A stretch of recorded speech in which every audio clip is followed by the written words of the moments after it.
தமிழ்நாட்டுல மீண்டும் ஒரு ஆணவ கொலை. 22 வயசு பொண்ணு, அந்த பொண்ணோட கூட பிறந்த அண்ணனே கொலை பண்ணிருக்காங்க. திருப்பூர் மாவட்டம் பல்லடம் பக்கத்துல பருவாய் அப்படின்ற ஒரு ஊர்ல தண்டபாணி தங்கமணி இவங்க 2 பேருக்கும் சரவணன் அப்படின்னு ஒரு பையனும் வித்யா அப்படின்ற ஒரு பொண்ணும் இருந்திருக்காங்க. அந்த வித்யான்ற பொண்ணு தான் பாத்தீங்கன்னா அவங்களுக்கு 22 வயசு, கோயம்புத்தூர்ல கவர்மெண்ட் காலேஜ்ல படிச்சிருக்காங்க. படிக்கும்போது ஒரு 3 வருஷமா ஒரு பையனை லவ் பண்ணிருக்காங்க, வெண்மணி அப்படின்னு சொல்லி. அந்த பையன் வேற ஜாதி அப்படின்றதுனால வீட்டுல ஏத்துக்கிறல, எங்க இந்த புள்ள அவன் கூட ஓடி போயிருமோ அப்படின்ற பயத்துல அவங்க அண்ணன் என்ன பண்ணிருக்கான், அந்த பிள்ளைய கொலை பண்ணலான்னு பிளான் பண்ணிருக்கான். இப்படி போயிட்டு இருக்கப்ப லாஸ்ட் சண்டே 3 நாளைக்கு முன்னாடி அவங்க வீட்ல யாரும் இல்ல, அவங்க பெத்தவங்க எல்லாம் வெளியில போயிட்டு ரிட்டர்ன் வந்து பார்க்கும்போது இந்த புள்ள மேல ஒரு பீரோ விழுந்து கிடந்திருக்கு. இந்த புள்ள மூச்சு பேச்சு இல்லாம கிடந்திருக்கு. அதாவது ஒரு ஆக்சிடென்ட் நடந்த மாதிரி செட்டப் பண்ணி வச்சிருந்திருக்கேன். மண்டையில அடிச்சு அந்த புள்ளைய கொன்னு. பெத்தவங்களுக்கும் இந்த விஷயம் லைட்டா தெரிஞ்சிருக்கும் போல. அதனாலதான் ஆஸ்பத்திரிக்கு கூட்டு போனா எங்க போஸ்ட்மார்ட்டம்லாம் பண்ணி கண்டுபிடிச்சிருவாங்களோ அப்படின்றதுனால விறுவிறுன்னு சொந்தக்காரங்களை கூப்பிட்டு அடக்கம் பண்ணிட்டாங்க. ஆனா அந்த காதலிச்சான்ல அந்த பையன் வெண்மணி, அந்த பையனுக்கு ஒரு டவுட் இருந்திருக்கு இந்த பொண்ணோட மரணத்துல. அந்த பையன் போலீஸ் ஸ்டேஷன்ல போய் கம்ப்ளைண்ட் பண்றாப்ல, அந்த பொண்ணோட மரணத்துல டவுட் இருக்கு. அந்த பையனோட சேர்ந்து அதே புகார அந்த ஊரோட கிராம நிர்வாக அலுவலருமே பண்ணிருக்காங்க. விசாரணையை தீவிரப்படுத்தி அந்த பொண்ணோட பாடியை தோண்டி எடுத்து திரும்ப பிரேத பரிசோதனை பண்ணதுல தெரிய வருது அந்த பொண்ணோட தலையில வந்து கம்பியால அடிச்சிருக்காங்க அப்படின்னு. அதுக்கப்புறம் போலீஸ் அந்த குடும்பத்தையே தீவிரமா விசாரிக்கிறாங்க. அப்ப அந்த பையன் ஒத்துக்கிறான், நான் தான் இதை பண்ணேன். ஜாதி வெறி மண்டையில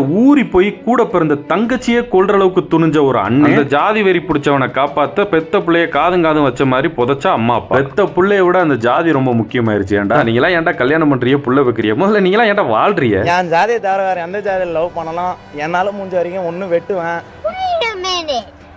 Who are you?